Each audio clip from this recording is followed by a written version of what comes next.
Oh, well, hello there, good people. Hi, I'm Jason with Greencatcher Agroforestry. Now, I know there are a lot of you who have been waiting very patiently for this day to come around. It has been almost 1 full year since you saw me take this plastic barrel with the holes at the bottom of it, fill all the way to the top with wood chips, and then begin to soak it with urine, in the hopes that that urine will be converted by the bacteria inside the wood chips, inside the soil that is inside the barrel, into ammonia, and then from ammonia to nitrates. I've shown you one update along the way, sort of giving you an idea of how the decomposition process is progressing inside here. But today, since it's not raining, it has rained every day this week, we're going to go ahead and get started with the leaching process to remove the nitrate from these wood chips. We're just going to go ahead and take off the lid here and see what we've got. Of course, I have to put the lid on, otherwise the rain falling in here will just wash all the nitrogen right out. Alright. I look in here and I see that we do still have some solid wood, but most of this, with the exception of some chips here, most of this is broken down to a nice dark earth. And I think we might actually have some nitrogen in there.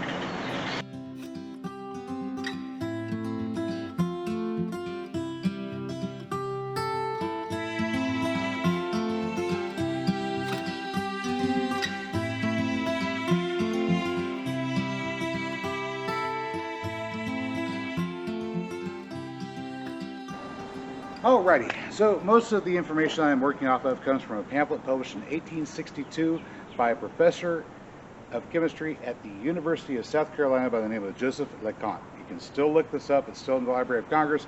You can download it in PDF form and you can read it all for yourself. It's a very exhaustive and extensive work on how to go about extracting nitrate from various nitrified earth soils, etc., including various methods of getting that nitrified earth. Part of the process we're about to do involves leaching the nitrified earth to remove the nitrate in soluble form from it, and then a conversion process where we add calcium carbonate in the form of wood ashes, which I have some behind me. Wood ash, hardwood ash, is about 50% calcium carbonate. The only problem is the work does not tell you exactly how much wood ash is needed for how much nitrified earth. So I'm going to have to make a little guesstimate and go from there. And my rough guesstimate is we're going to start out with an amount of ash equivalent to the amount of nitrified earth that we're working with. That may be right, that may be wrong, I have no idea, but we're going to try it out and see what happens. Now, alright, here is our barrel full of stuff, and it's not light, by the way. Right, oh, try to get that up in there. Oh, as good as possible.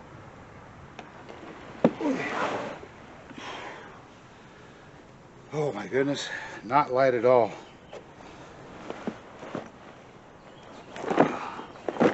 There we go.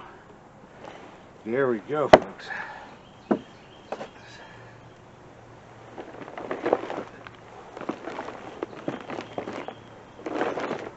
we go. All right. So now we can have a look. Yeah, some material is not as thoroughly decomposed as the rest. Some of it is really well broken down.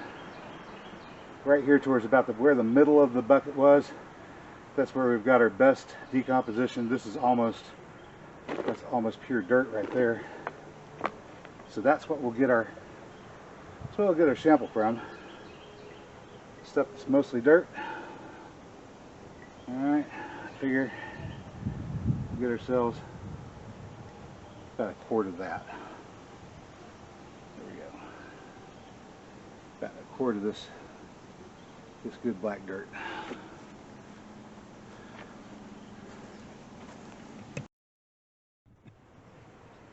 The cost instructions call for a container with a bung hole in the side of it and a bung. You would stop her up, put straw on the bottom, and use the straw as a filtering agent for the leaching process. But I do have a container that's like that, but that's my mash tun that I use for making beer, and I don't feel like having to clean it out after doing this with it. So I'm just going to use a sieve and a filter and leach it in this bucket the way it is. Let's go ahead and empty out our sample of nitrified earth that we have made here. Of course, there are still some chunks of wood left in it, but a lot of this is just really good black dirt.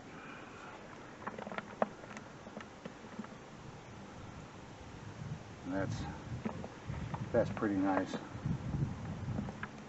I bet if we let this go another year, it would all convert. Nice black dirt. You can grow anything in that. Alright, so we've got our material at the bottom here, and the instruction says use 2 parts water for every 1 part of soil being used. At least that description is there. We got that measurement. So let's go heat up some water and pour in 2 parts, or 2 quarts, a half a gallon of hot water, and we'll let that start to sit. It says let okie dokie. So I've got some hot water here.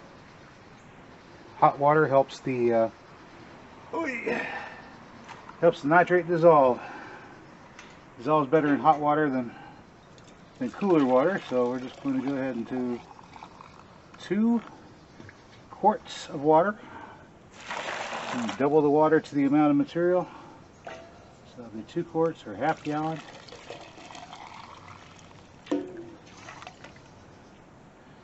Do that. There we go. Alright. Got that in there. So just to give it a good stir. Alright. Get stirred. And then 12 hours from now, we'll take 1 quart of liquid out of that, replace it with another quart of hot water, and repeat the process until we've changed the water out a total of 6 times. And at that point, okay, good people, it has been 14.5 hours. We're supposed to wait at least 12 hours before we proceed, so it's been 14.5. That is good. I think we can safely proceed on to the next part. Now I've got my quart jar here, a funnel, a sieve, alright, and a shop towel. And all of this setup is in hopes of capturing 1 quart of the liquid that we've been having stand here after we poured it in hot water, stirred it, we've let it stand at least 12 hours, and the instructions that we've got from LeConte's paper say we are supposed to pour half of the liquid back out, capture it. I'm going to put it here in this bucket here, this empty bucket, and then immediately replace that water with 1 more quart. So we start with double the amount of material that we have. We put that much water in. So we had 1 quart of nitrified earth. We put 2 quarts of water in. After 12 hours, you pour half of the water out. Well, you capture half of the water, and then immediately replace that. Now this caught me off guard, because whenever I first read through, I missed where it said immediately, and I was thinking, oh wow, we have to repeat this 6 times. It's going to take me 3 days to leach this stuff. No, we'll get the leaching part done today, because it's immediately. All right, before this water over here gets cold, let's go ahead and try to get this done. I'm going to adjust the camera down so that you can see what's going on down here, if you don't mind. All right, there we go. We're going to try to very carefully, without spilling, get 1 quart of this water that hopefully is saturated with nitrate.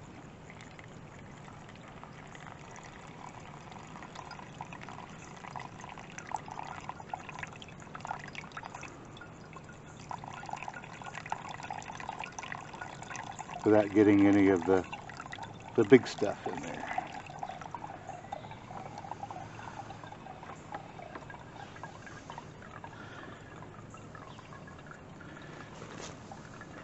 Alright, so we've got some brown water coming through there. That's good.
Okay, so while the lay is working its way through the filter that one last time, which will probably take it a good half hour or so as it gets rid of whatever fine sediment that we still have in there, it's time to talk about the next step in the process, which is conversion.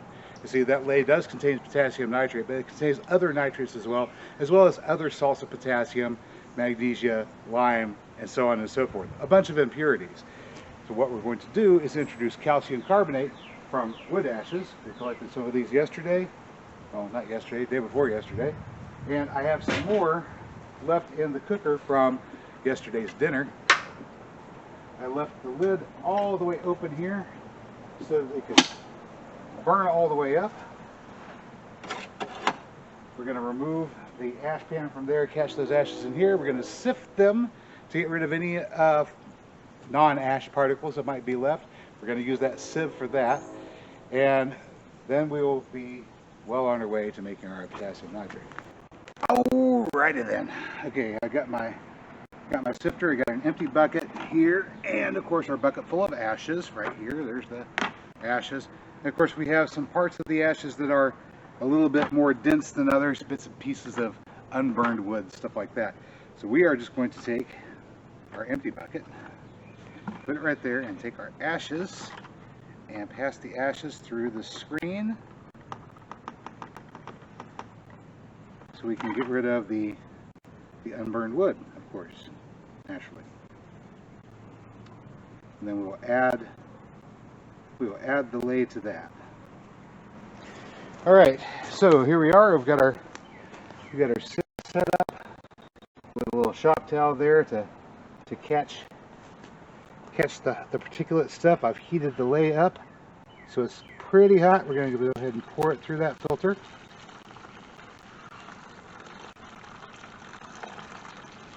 Going down in there to mix up with the wood ashes. Wood ashes, 50% calcium carbonate. We removed most of the large particulates from those wood ashes. And now we are pouring our heated lay, which is the material that we leached from our nitrified earth, on down into, there's going to be a little sediment coming out there, yeah. All right.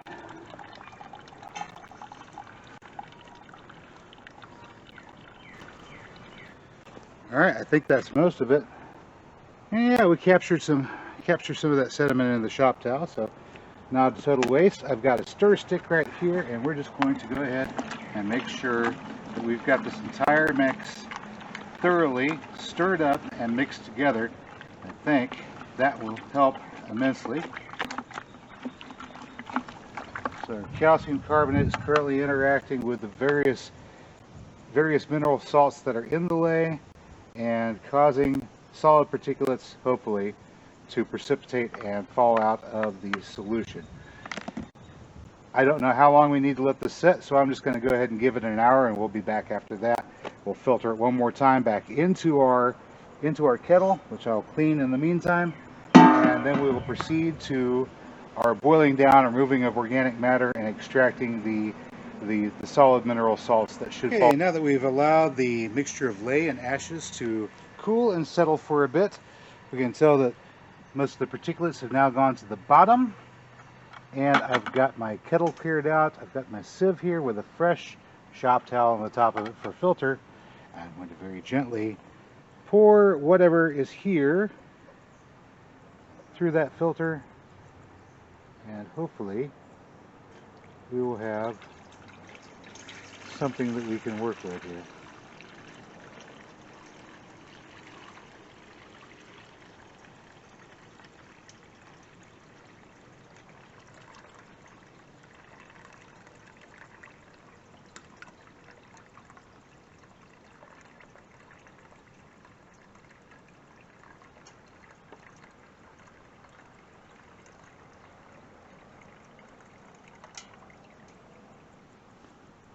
All right, there's a little bit of ash and slurry here at the bottom. I'm going to leave that just as it is and have a look at this. All right, so we can see to the bottom of the kettle. That's pretty good. We're going to boil this down a little bit. The organic matter should come to the surface as a scum that we can siphon off or skim off the top. And then our other solids should settle to the bottom, and the only thing left should be a saturated solution of potassium nitrate. So far, so good. Out of curiosity, I definitely taste nitrate in it. So yay. I suppose a historically accurate version of this would be to do it over a wood fire, but it's hot outside, very muggy. I mean, this is the only day this week that it hasn't rained all day. So we're trying to skim off that scum of organic material that floats to the surface as it's boiled.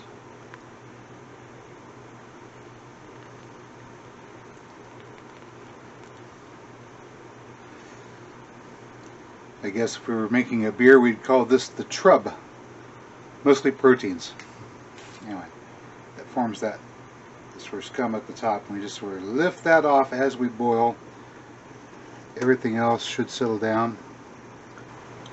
The instructions state from the consort that the same lay is to be used over and over again in subsequent batches of nitrified earth until it reaches a concentration where you can float an egg on it. At that point, he writes, the nitrate should be about 1 pound to a gallon.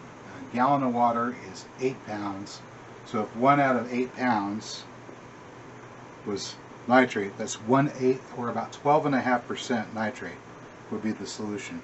This is probably not going to be anywhere close to a 12.5% solution of nitrate. But we'll see what we get left with whenever it's all over and done with. All I have to do is just keep an eye on this. And whenever we get solid stuff floating to the surface, I skim it off and let it boil down a bit. This will take me a few minutes, so just bear with me.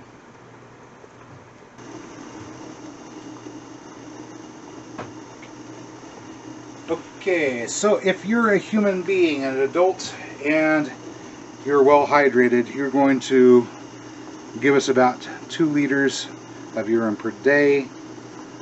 Put a little bit there on the glaze, see if we get any crystallization. You're going to make about 2 liters of urine per day. And at that rate, of all the urine that you produce over the course of the year, the total amount of urea in that urine equates to about 4 3/4 kilograms of nitrate. Well, I didn't put anywhere near that amount into that barrel, so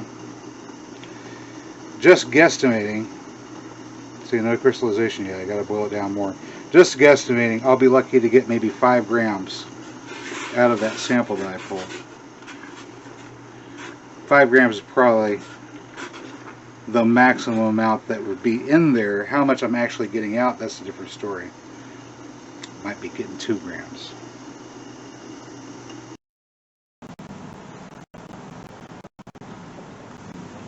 Alright, we're back out here now, one day after the almost near and total disaster where I left the pan on the stove, the pot on the stove here with my nitrate solution in it and let it boil, and I boiled it down a little too much to the point where all the water was gone and the solid materials inside were starting to boil away and bubble and turn black and left me with a nasty mess, which of course I reconstituted with more water and then allowed to evaporate.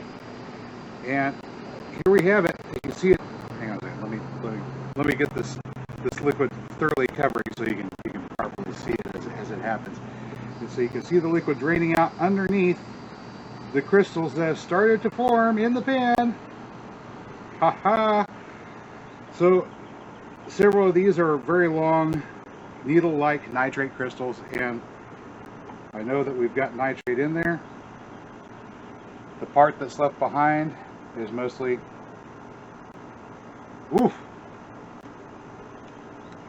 salty. There's still a little bit of nitrate left in there, but it's mostly sodium chloride and potassium chloride. Good job. We're going to go ahead and pour off this part here, and then if I'm feeling adventurous, I might try washing with some cold water and then getting these crystals out into a heap and drying them. Altogether, we should have about maybe 2.5 to 3 grams of nitrate in this pan. Although I don't happen to have a little scale that can measure a measurement that tiny. Where should I put this? I don't want to put this on my garden. It's mostly table salt and potassium chloride, which is another salt that you could use. I think I'll just pour it off here, and then I don't know what I'll do in there. Well, yeah, my outdoor kitchen sink has running water. What do you expect?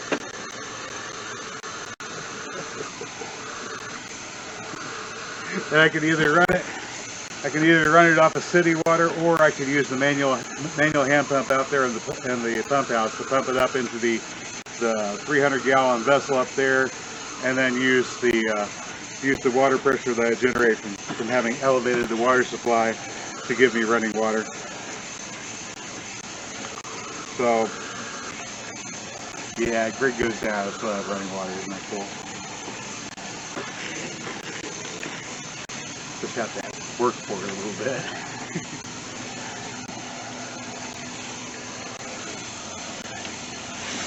Okay, so I got all the old nasty hot water out of the hose. We got nice cool water coming out now. We're going to go ahead and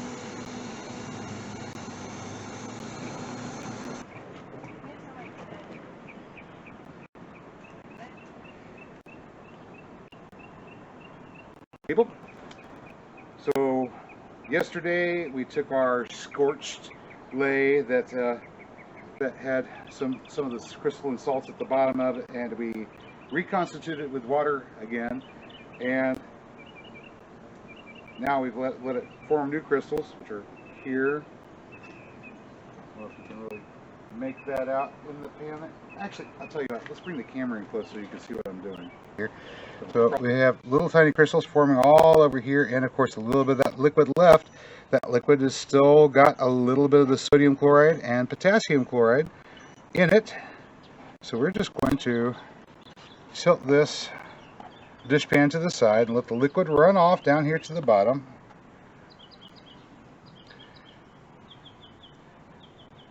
Because the way this works is our salts, the halide salts, will precipitate out at the very end, and we'll get our nitrates to precipitate slightly before that. So we have nitrate crystals in the pan and a saline solution, rather dirty saline solution, going into this jar here. I'll pour slow so I don't lose too many of the nitrate crystals, which are still floating around in that solution.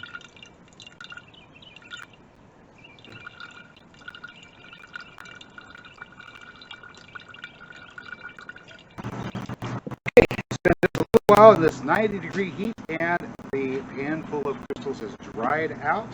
So we're going to go ahead and find out exactly how much we've got in here, because so many people were interested in knowing exactly how much we were able to extract. So that was a 1-quart sample, and I went out and got a set of digital scales just for this project. They cost me $18.95. Turn these things on. We're at G for grams. I hope G is for grams. Okay. I'm going to take the crystal. Oh, nice and shiny. You see the shine? Sparkle, sparkle. Okay. I'm going to take these crystals and scrape them off the bottom of the pan. Hopefully we get crystals and not plastic, right? Knock these things loose.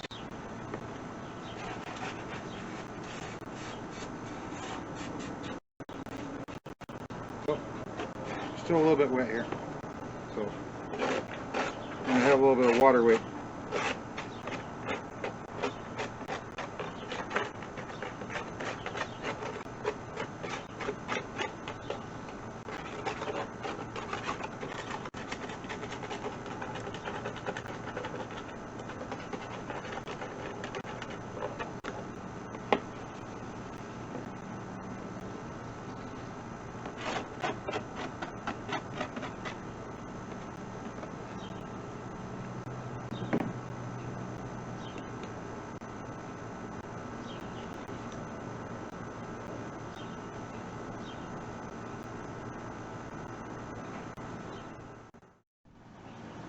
Anyway, as I was saying, I imagine that number is going to go down a little bit. We're at like 1.8, 1.92. As the water continues to evaporate out, there's still a little bit of water weight in there.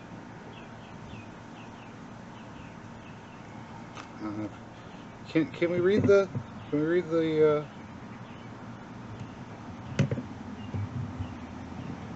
scale there? Does that show up? I can't see it in the view screen. No. So I'm looking at 1.8, 1.7, 1.9. Guess the wind is making our reading fluctuate here. Oh yeah.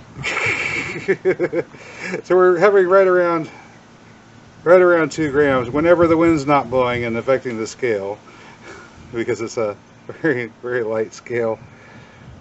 But right around 2 grams. I was thinking probably 2.5 maybe, but we got 2. I probably lost a bit, and then we'll probably lose a bit more whenever if we go ahead and rehydrate and then pour off the excess water, recrystallize, so on and so forth. That's basically what we'd have to do if you want to get these more clean, I guess you'd say.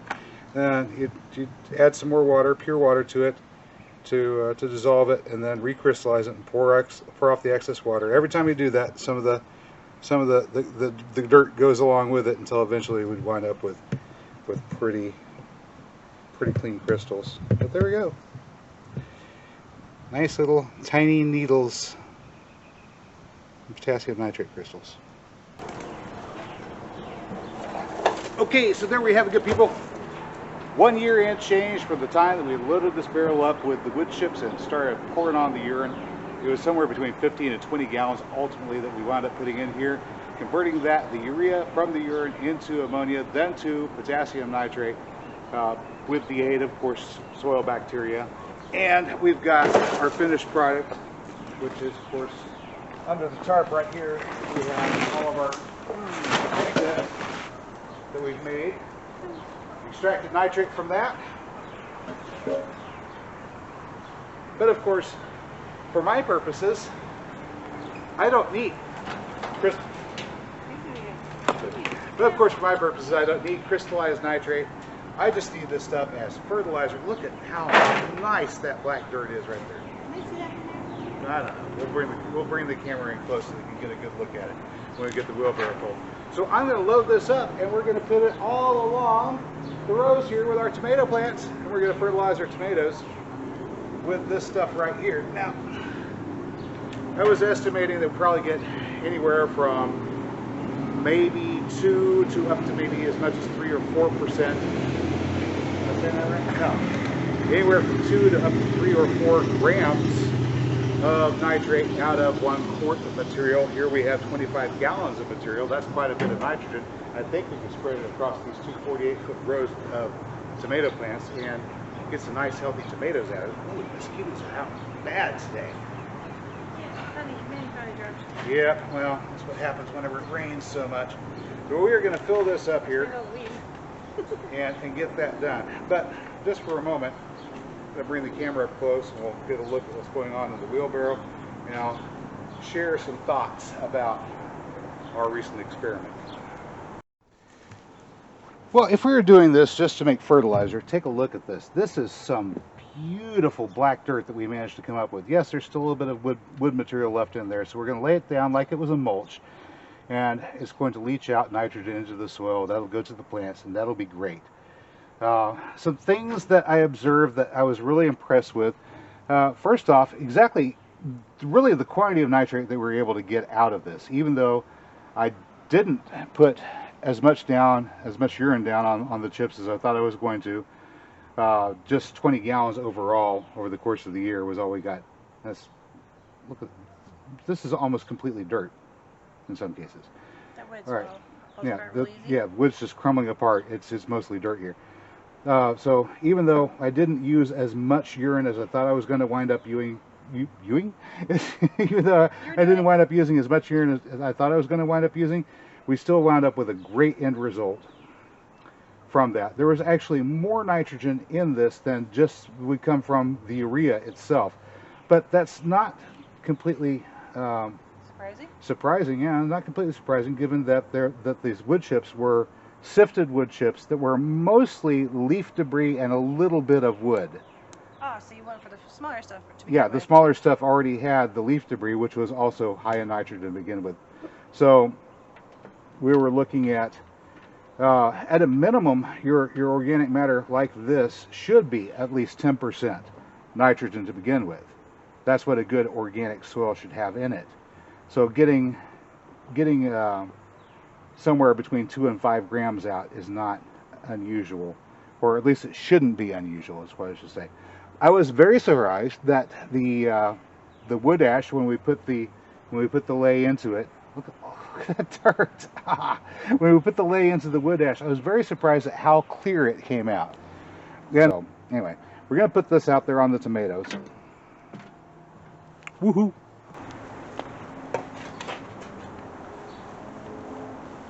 Of course, at the end of the day, what we're really trying to do here is get good fertilizer, fertility for our plants, like this okra that we're fertilizing with.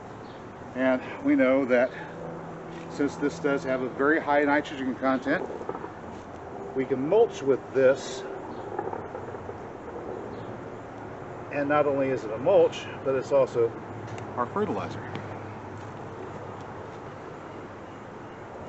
The concept of mulching with fertilizer is an idea that I picked up from a fellow by the name of Charles Dowdy. Of course, he doesn't make his mulch or his compost the same way I make mine. Yeah, ultimately the hard part of this project was not making the nitrified earth. The hard part was getting the nitrates out of it. Yeah, that's what I mean. But the plants, Disapprove your know how to do that. The plants know how to do that all by themselves. So all we have to do is take our nitrified earth and put it down there, and the plants will take care of the rest of it for us. Oh, by the way, that weed right there, we just pull that up, drop it in place. It's going to rot down and become food for this tomato plant, which needs to be trained a bit, I think. Trained? Yep, trained. It needs to be trained. Use those little clippies. Yeah, I could use some of those clips, or Where do they all go? they're in the house somewhere. No, they're on the dash of the pickup truck. That's where they're at. Not those clips. Yeah. Oh, I bought some tomato clips. Oh, okay. I don't know where those are. All right. So now this tomato plant will shoot up through here, and then we'll weave it back and forth, and it'll get up to the top of the trellis. I think I'm gonna put one more. I'm gonna put one more shovel for there. What about your borage? Huh? What about your borage? What about mine? You don't. My borage is fertilizer. Oh. It's a trap plant. It is both fertilizer and a trap plant. Its purpose is to draw the bugs to it instead of to the tomato. You know, so the bug's been attacking it and not the tomato. And it doesn't seem to mind much. And it doesn't seem to mind much. And whenever the leaves start to get a little, we just pick them off and drop them down here at the base of the tomato plant. They will rot down and feed potassium. Not that big though. Oh, little ones? Yeah, if you're gonna get them for the cucumber flavor, pick them when they're little. They get a little bit weird tasting when they get big.